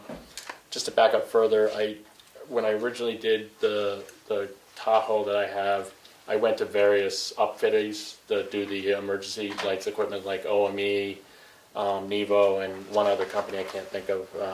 A company out of Mass. And Nevo came in well under price of all of those, and they do a fantastic job. So I'd like to stay with them. In that price, their price has jumped considerable from the last time I quoted this. I think I was around, well, it hasn't jumped a lot, but it was around 9,000 the last time I quoted it. But what's in this price is a new radar. The radar we have in the current Tahoe, the one we're replacing, is a single head, which just faces forward. It doesn't have a rear head in the back. And it's quite outdated and antiquated at this point. So thought it would be a good time to, while we're doing a new installation, to add a new radar into it. We will transfer over some stuff, the gun locks, some of the console, the computer console, the radio and stuff like that will all come over and transfer into the new one. So Can lights or anything like that transfer, or is it because it's a different it's year? it's not recommended because the light bars that are on them, we did that with the Durango, and we're running into issues of they don't make them anymore. And so getting parts when the lights go out, we have to go and salvage them off for people that have spare ones, and it's not convenient. Plus the newer systems are all LED, and they run on a low voltage system that helps save the battery and so on and so forth. So the old setups aren't that way. The new ones, and I can speak to it like on our Tahoe, the LED system that lights up, like it would light up that whole parking lot up there, just turning on that light bar, which is far and above the old systems that we used to have on the old cruisers. So that's the bottom line price. I put at the bottom there, just looking for the board's approval. What was the price with all the 57,000. 57? 157. Do you know? Oh, and just so back up real quick, Denoyer, who I've been, because it's the availability is part of the issue right now. So supply, and McMulkin actually has one available, and but it's first come first serve. Denoyer out of New York, who I know Conway Fire got one, Tamworth Fire got one out of them. I just talked to him on the phone again today. His baseline price is 52,000 and change, and he gave me a quote of upfitting for another 14,000. So he's 10,000 above this price. Yeah. I think that's a good price considering the consumer market right now is quite high on vehicles. So this comes in pretty good. And when would it be available? Probably not until midwinter. But we can put it under contract. Yeah, we can. So- Oh yeah, that's no Okay. problem. which is what we've had to do in the past. We just encumber the funds and carry them over. Emery, did you have something to say? You unmuted for a minute? Yeah, so I just wanted to ask you, Dana, have you ever given any consideration to, like, getting a pickup as one of your cruisers? I'm not sure if it's a lot more expensive. I know other towns seem to be doing that a lot now, like, for one of their vehicles. Yeah, I mean, it's a good question, and yeah, we have visited, and I think I talked about it when Willie was on the board before. There was actually a point where they were quite cheaper than other vehicles. They seem more trendy than they are practical. There are agencies that have them, but they also have other in their fleet, you know, so they don't, like everybody I've talked to that has one, it's not a great like patrol vehicle. It's great like service vehicle to get around and do stuff with and need it for certain things. But on a whole, I think most guys are, you know, or departments that have them are just saying, yeah, they're not that great for just general patrol. And I'm just looking real quick if there's even any that were priced out on the state bid and not seeing anything. The reason I was asked wasn't so much to like for money saving point of view, but now that we've got our, as far as looking into the future, obviously like the vehicles through. I mean, how long is a normal service for a vehicle in your department? Like 5 to 8 years, and that. You're 5 to 7. 5 to 7. So. The reason I was asking is looking into the future as far as like our maintenance department, you know, a hand-me-down vehicle in the maintenance department down the road might be not, you know, obviously I don't want to make that like, you know, maybe even not around this time around, but maybe the next time around, maybe it'd be more of a consideration when you replace another vehicle. Yeah, I hear you there. And maybe even the, are you gonna wait? Were you thinking? Are you gonna keep the old vehicle in your department? Were you thinking of keeping that, or the recruit officer needs a vehicle? Well, preferably it'd be easier to have them drive a vehicle than pay the mileage reimbursement.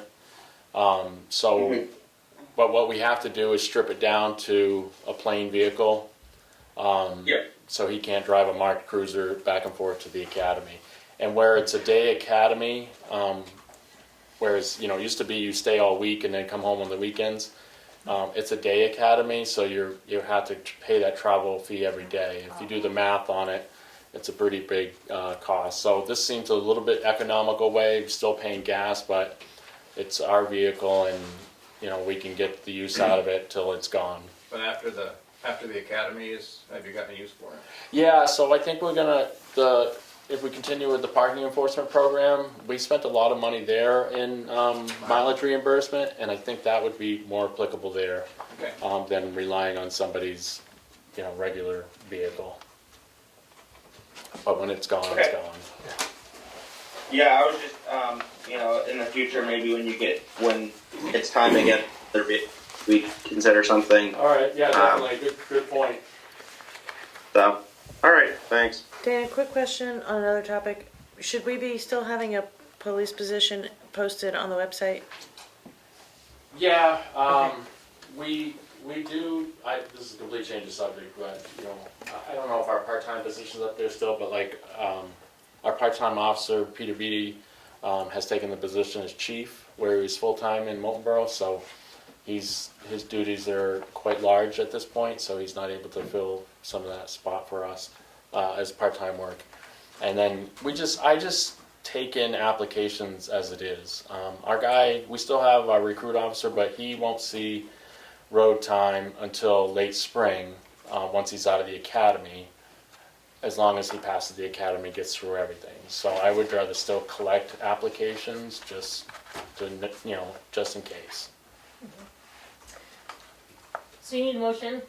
I have a budgeting question. Okay. So you want to acquire the vehicle now because you have a surplus this year. You have a surplus because you have vacant positions. Budgetarily, we can move payroll money over to equipment money. Yeah. Okay. Within the department. Yeah. Well, you would just take it out, you would just assign it to like vehicle Yep. maintenance line and overspend it. What? Mm-hmm. I second. Yeah, I did too. Yeah. I make a motion to approve the request for the Chevy Tahoe package at $57,157 to come out of. Can I just adjust your motion or as your? Yes. Sorry. And just to add to what you're saying, to give me the authority to enter into agreement with McMulkin Chevrolet. I just motion to Okay. give Chief. To support the request for the Chevy Tahoe package of $57,157 to come out of the police department surplus for this year, and to authorize Chief Littlefield to enter into agreement with McMulkin Chevrolet. Second. Discussion? Motion to give Chief. Hearing none, roll call vote. You say yes? Very yes. Goodson, yes. Prentice, yes? Roberts, yes. Passes, 5 yes, 0 no. Seconded by. Me. And thank you guys. And Erin, just to your point real quick, I just located like the Chevy quad cab, which is what we would need. Comes in around 40,000. So similar, it's basically the same price, baseline price as the Tahoe was. Okay. Although they're not set up specifically to be police package vehicles, so there's some modifications that have to be made after the fact, but it's doable and the price is about the same price. Yeah, maybe if you like next time around, I don't know what your next. You've got pretty new vehicles now, Yeah, right? But you have. we got a little ways out, so. Yeah, maybe it'd be something to think about a little bit more in the future, but Sounds good. that's just a thought. So. All right. Thank you guys. Thank you. Right, See ya. thank you, Dana. All right. We're all set, thanks, you too. Yeah. We could buy the forestry truck from the fire department for the maintenance guy. Now we're gonna move on to the old business and talk about the Tamworth Recycling Improvement Committee with the RFP review. And I believe Willie Farnham is here to. No?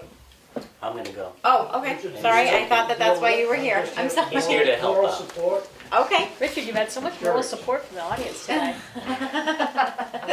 Take it out a lot. It's good that we got paid today. Oh, did we? Oh, I didn't even realize. Gotta check your mailbox. Do I pay? I spent yours, Emery. No, all of us get paid, but not you, Emery, sorry. Chair doesn't get paid. I'm gonna charge the town interest because they didn't mail it to me in Pennsylvania. So we had a transfer station improvement committee meeting on the 22nd. I think that was Monday of last week, if I recall. We had received 2 responses to the RFP that came in here, and they were both received by the due date, which I can't even remember what that was now, end of Did we send it to 4? whatever that was. We sent it just to 2. Oh, Oh, we did. sorry. Send it to the 2 most qualified, CMA and Sanborn Head and Associates. Okay. So we had two respondents to the RFQ, and then we whittle it down to 2, Yeah. and we get responses from both of them. They're both very qualified. But only one met the requirements that we gave them, kind of. Pretty much, yeah. Sanborn Head and Associates was more expensive than CMA. And I did actually go out and ask one question to each of the respondents via email.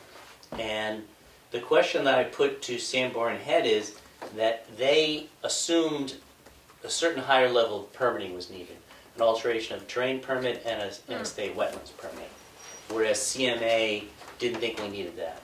And Sanborn Head said, I don't know if we need it, but I'm going to put it in the budget just to make sure that you're not, surprised by it.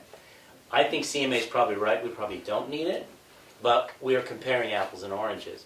Yeah. So I asked Sanborn Head, what is the cost of those permitting efforts? And it was $33,000 and change. So the original difference between the two proposals was $63,000. One was $200,000, the other was $263,000. So now that removes more than half of the difference.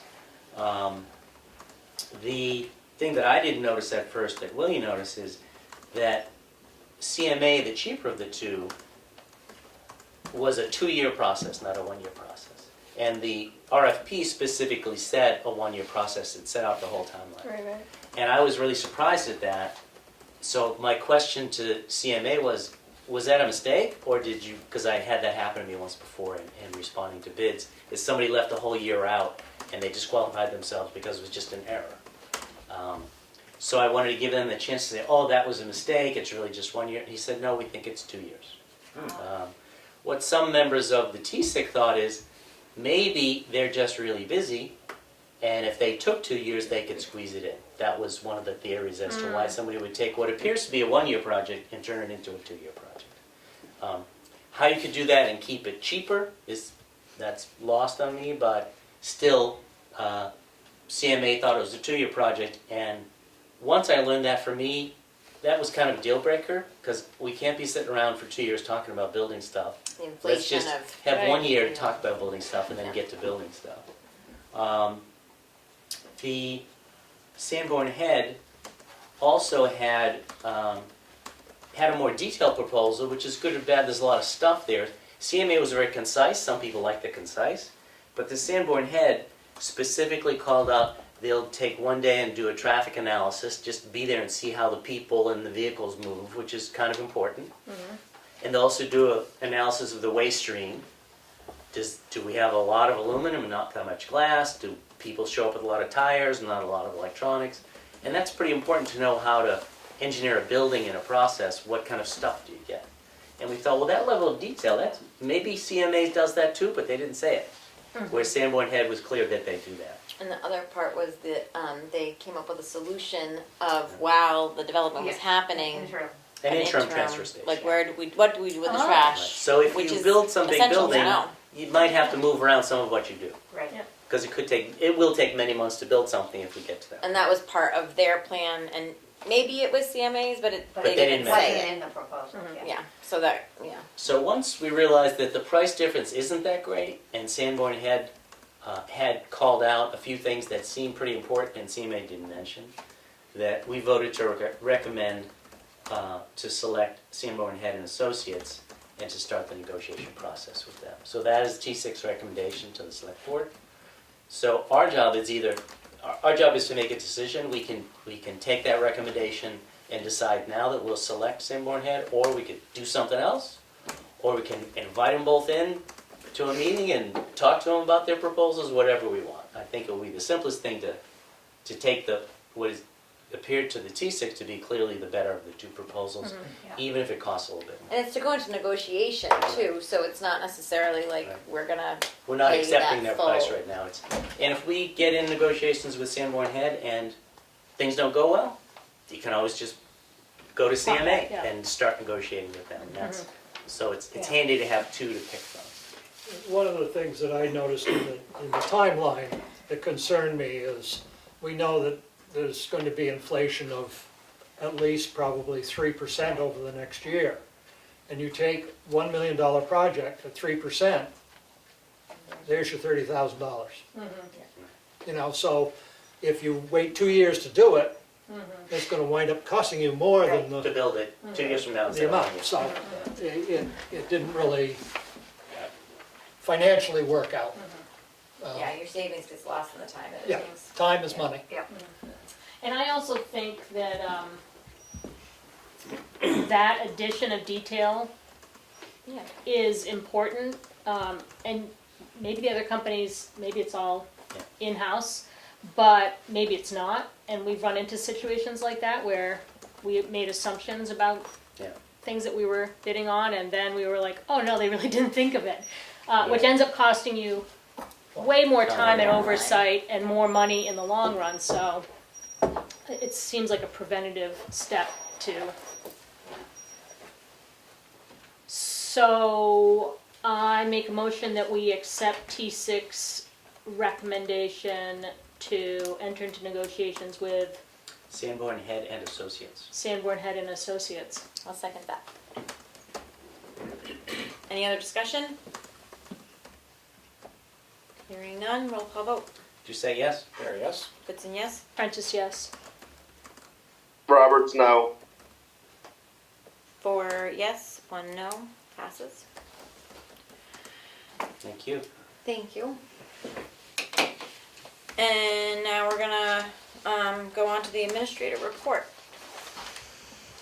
Okay. Our account balance is at $1,728,000. We committed to the tax rate today, so the tax collector is sending the file over to the printer mailer. It will take another week. We think the tax bills will go out either next Friday or the following Monday, because the printers take 6 days to process. And normally they'll get it done in 2, but because DRA was so slowed up with their process, They're getting all their. the printers now have all the Everybody requests, wants, yeah. so everybody's, Makes sense. but it's, happening all at once, you start, so we're okay. And the final collection date will be January 17th. Money is still posted to 2022, but, so. What other things are going on? The actual rate that came in? $7.07 for the town. For the town, and it is, oh gosh, does anyone I've got remember? it right here. Yeah, what is it? It's 23. 24, It was 2377. Yeah. 2377. Up from 22.14. So up $1.60 something, $1.63. We used 700,000 from the undesignated fund balance. How much? 700,000. Yeah, Offset the tax rate. It would have been much higher. it would have been 882, Yeah. so, instead of 707. Yeah. So, yeah. We met with an archivist today he's actually retired, which is too bad, but had a long conversation about sort of looking at the files in the basement. Emily and I feel, I think, now better equipped to sort of put together a plan to solve some of the boxes down there, and also some of the shelving concerns in the vault. So that's a project that's going on. How much space have you got in the vault? Well, there's lots of space, but the way the shelves got installed, now the working files are on shelves, and I can give you guys a tour sometime, or the next time you stop by I'll show you. Okay. The shelves, the rolling shelves work fine, and there's lots of stuff in the basement that need to be put in archival boxes and put on those rolling shelves, and they're fireproofed, and that's all excellent. But the shelves for the working files, it just doesn't work. You can't. Because the folders are laid out? The folders are like, yeah. So. Everything has to be refolded. So we're thinking that we need the drawers back on that wall.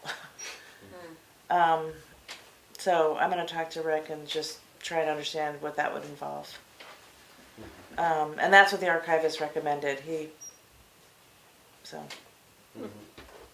For the working files, there's sort of 3 levels of files. There's archival, there's working, and then there's scheduled. And scheduled, you keep for 6 years and then they get thrown away. And so those you keep in boxes, you put them on shelves, and you rotate through them. And that's all in the basement. The archival, that all needs to be put into archival boxes, put on the shelves in the vault.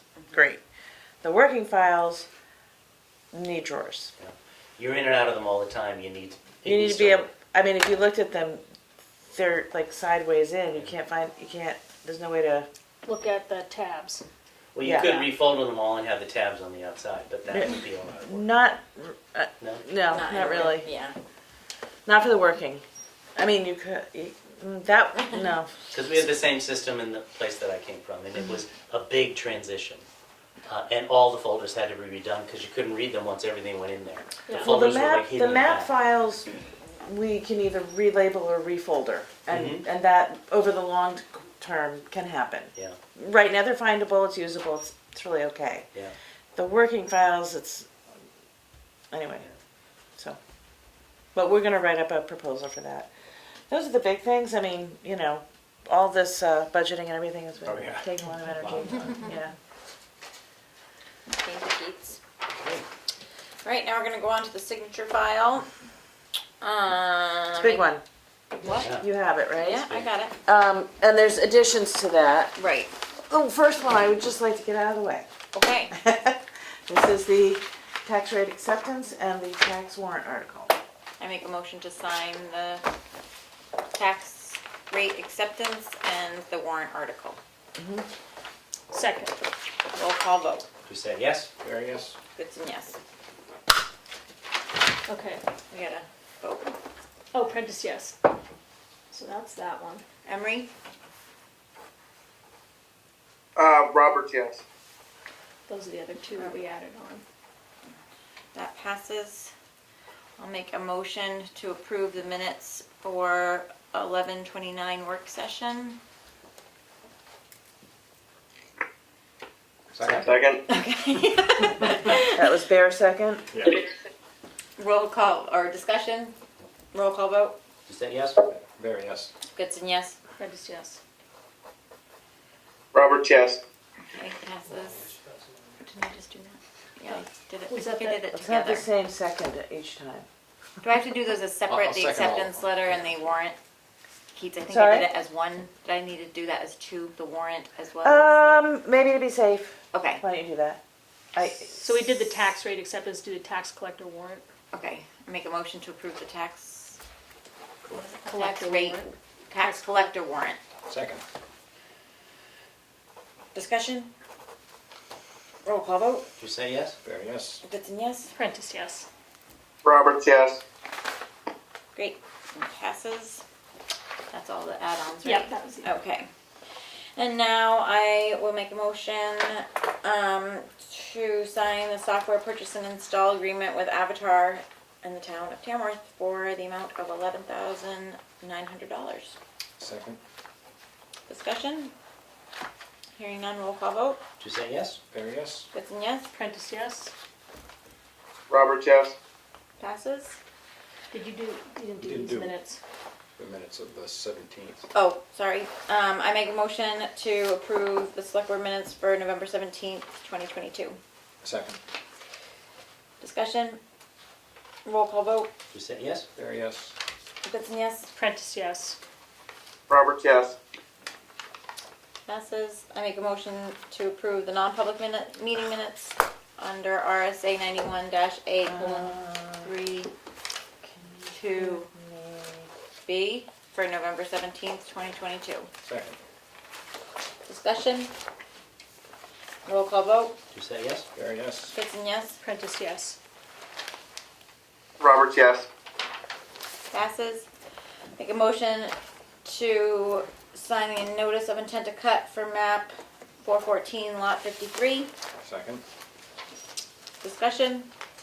Roll call vote. You said yes? There, yes. Goodson, yes. Prentice, yes. Roberts, yes. Passes. I make a motion to sign the notice of intent to cut for map 203, lot 40. Second. Discussion? Roll call vote. You said yes? There, yes. Goodson, yes. Prentice, yes. Roberts, yes. Passes. Make a motion to sign the driveway application permit for map 414, lot 65. Second. Discussion? Roll call vote. Did you say yes? There, yes. Goodson, yes. Prentice, yes. Roberts, yes. Passes. Make a motion to sign the release of liability for the erection of a building or driveway on a class 6 road for map 407, lot 34. Second. Discussion? Yep. I don't know how to have this discussion. Emery, this is the driveway application for the place we've been talking about. Did you ever talk about the wetlands to DES? Yeah.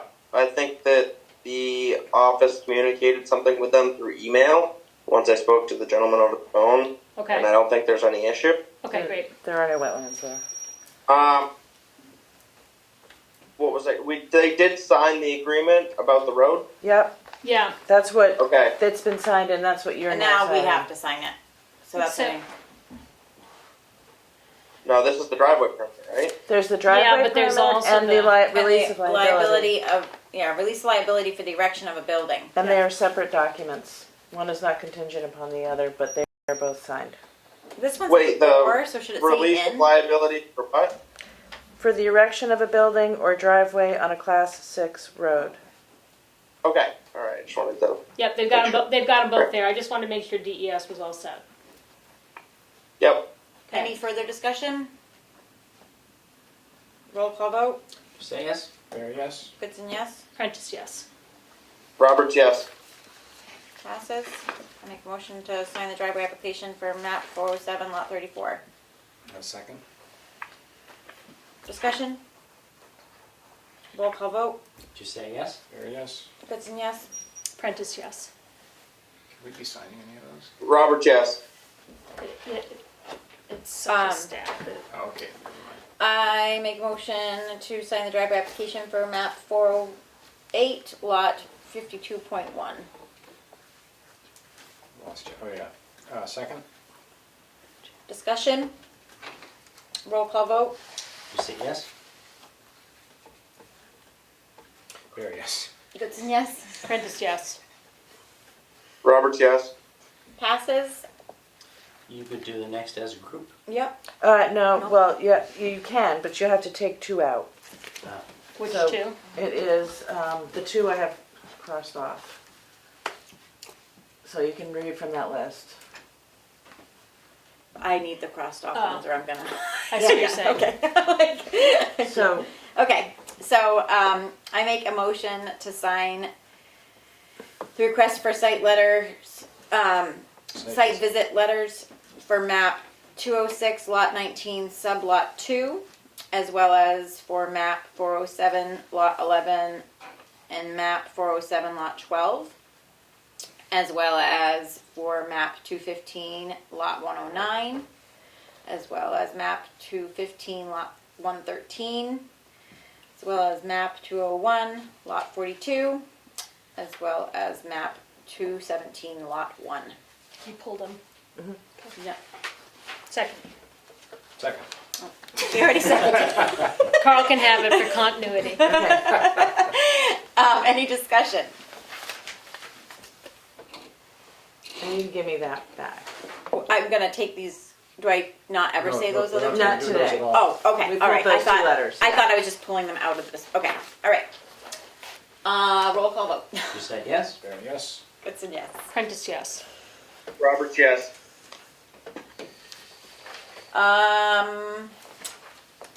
I make a motion to accept the accounts payable in the amount of. Forgive my Commas. commas. Yes, okay. $295,000. It took me a minute, but I was like, I think I got this. $295,030.54. A breakdown of that is that $250,000 of that went to the school, and the $10,000 of it went to, I can't read that. What does that say? Health Trust? Yeah, so, Okay, yeah. Health Trust. That was the only other large check. Everything, it's just a Yep, lot of bills I just got couldn't paid. read it, so it's Yep. like I just End of year. And I made that motion. Seconded. Carl seconded. Any discussion? Roll call vote. Did you say yes? There, yes? Goodson, yes. Prentice, yes. Roberts, yes. Passes. I make a motion to sign the payroll in the amount of $57,324.15. I'll second that. Any discussion? Roll call vote. Did you say yes? There, yes? Goodson, yes. Prentice, yes. Emery? Roberts, yes. Passes. The year-to-date is $8,185,834.16. All right, and select board update. We'll start with you, Richard. I guess the two things that I would have talked about, we covered in the meeting, the TSIC meeting and the sewer commission conversations I've been having. And just want to point out that Becky just sent out the notice to the people on the website. Oh, great. So I just got an email That's so fast. on our, but I was surprised to find maybe we only have one slot to fill and not two, so that's my whole, Do my we only have evening's one made. slot to fill? I think so because we had one individual who might want to fill the slot. Well, might want. Well, I think that was a very Yeah. big Might. might. Well, That's Where do I close. sign here? that's better than we had before tonight. That's right. Just signatures. So here. that's all. Here, you're saying. Thank you, Richard. And Carl? I have nothing to report this week. Okay. I attended the TSIC committee meeting that discussed the RFPs that we already talked about, and then this Monday, I think it was, I went to an Economic Development Commission meeting in which we were really talking about the nitty-gritty of the forum coming up on next Wednesday, the 7th. It'll be the broadband forum held at the library at 7 o'clock. So we're just sort of working out those, last minute details. That's all that I have. I am just working on the. That's just What? I'm just working on the personnel policy. If you remember, we had divided up tasks, so the part that I'm working on is comparing our policy to different towns and tweaking as necessary when necessary. So that's hopefully going to be done, the rough draft will be done by the 14th of this month. So, Awesome. yeah. All right. And Emery?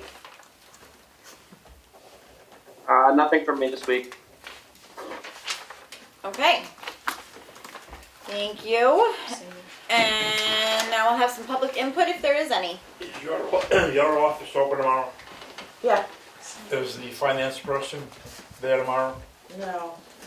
She's there on When is she there? Monday, Tuesdays, and Thursdays, every week.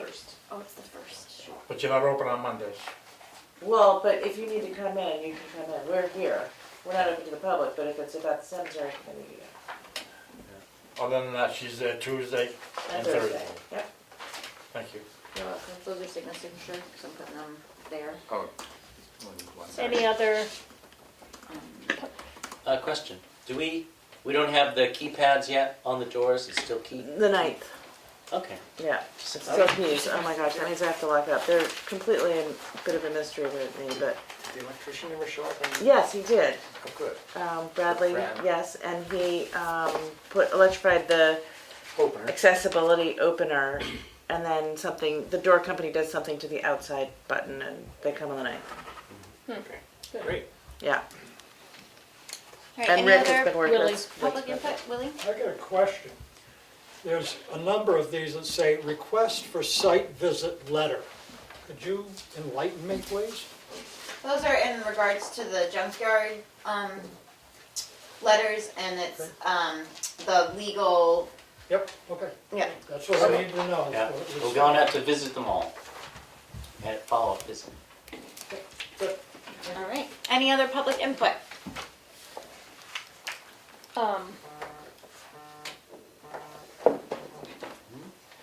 The other thing I would say, somebody made a comment they couldn't find plans for the sewer system.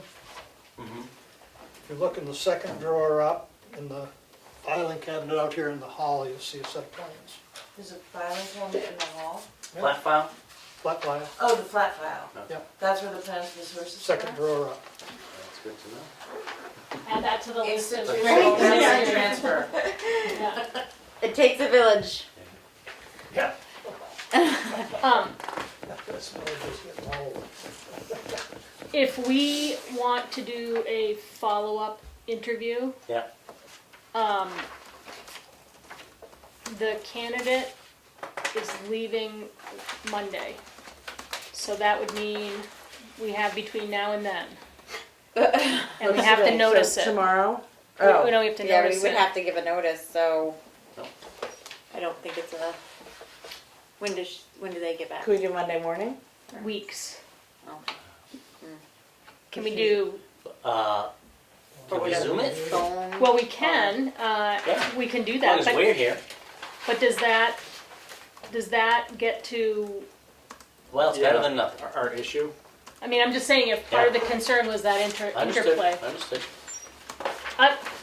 Game for whatever, I think that would be completely fine, we could schedule that for whenever. This came out of this. And I'm only bringing it up now because if we do want to do it before the person leaves, then we need to be able to notice it. Yep. A lot of that. Yeah, I think that's all we can do. Zoom? Yeah, Okay, so we'll yeah. schedule later. All right, and then Jim and Great. Maureen, did you have a comment? No, thank you. I just wasn't sure if we were supposed to sign off with that last discussion. Oh, no, I was trying to be we're good. discreet about it, yeah. Yes. Thank you, As long as we don't thank say you. anything, as we can dance around it. Thank you. Thank you. Any other public input? Hearing none, I'm going to make a motion to adjourn. Here. What time is it? At 8:07. 8:07. 8:07, okay. Drive carefully, Emery, when you come home. This is all part of this. Yeah, it's, there's only, yeah, it's like, just, there's, Yeah, the top